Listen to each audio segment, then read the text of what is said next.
When I was younger, my creative expression was, there were no bounds. I began to see everything as art. I think everybody wants to be heard. Everybody wants to have a voice. People just do it in different ways. It's part of the opportunity of looking at life from a perspective that ordinarily is a place that we don't go.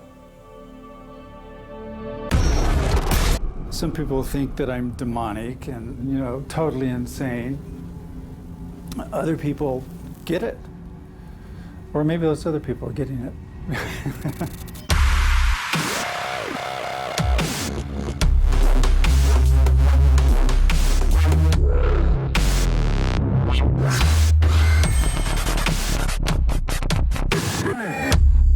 I think of it as the story, my story, our story.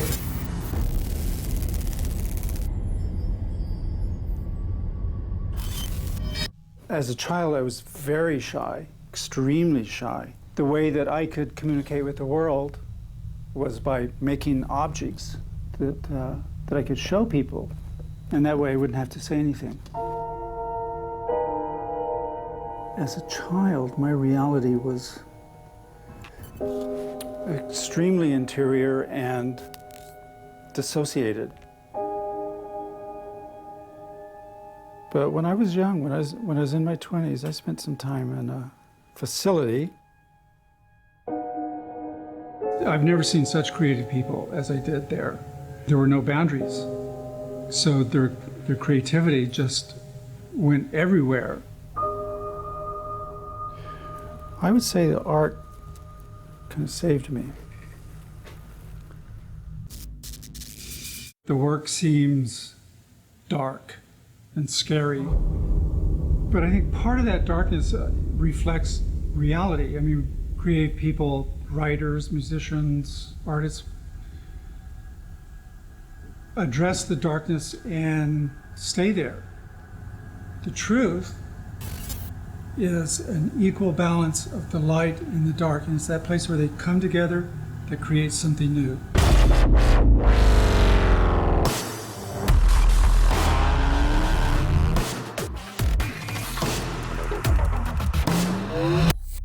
I wanted to be rich and famous, but I kept having these dreams that said, leave the pursuit of fame to others.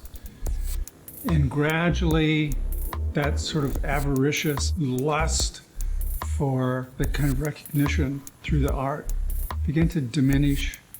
And as it diminished, the relationship to the art changed so that it became richer, and I wasn't concerned about what the reaction to it would be. That began to diminish more and more till the relationship with the work and the self became deeper and deeper. And that's part of the, I think, the obsessive way of thinking about it, because if the passion is strong enough, then it's okay. It's okay that you don't have the nice car. It's okay that you have holes in your clothes or whatever it is. I think maintaining, some sort of creative life takes will, the will to go into the studio when you don't feel like it. I had a dream, and in this dream, a door opened and there was an illuminated figure of light, and there was others behind it. And the figure said, "Will you manifest our spirit on earth?" And I agreed to do that. Just follow the dreams. Follow the images, whatever, and not knowing what it means at the time, but maybe 10 years later I will get it. There's a healing aspect about creative work. So I use elements of blood in the work, but then I always have for 30 years. I've always had blood in the work. I used to draw with blood and paint with blood.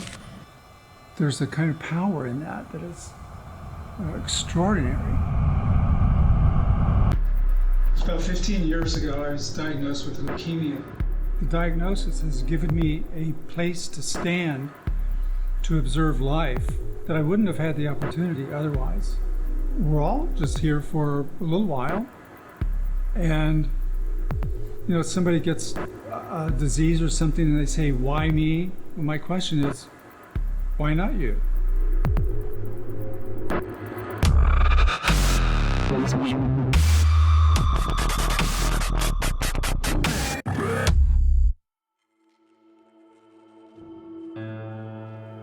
If art is the kind of the voice of the state of culture, we're in big trouble. I think clearly it's the sign of a collapsing empire, you know, when the creativity is ignored. I want to look at something and feel something about what I'm looking at. I was at one opening and I went outside to get away from the people for a few minutes. This person came out, was standing next to me, said, "That guy is crazy." He didn't know I was the artist. And I said, "Yeah, he is." I find that beauty, you know, in death and decay, and, you know, if you're in the right perspective, it's beautiful.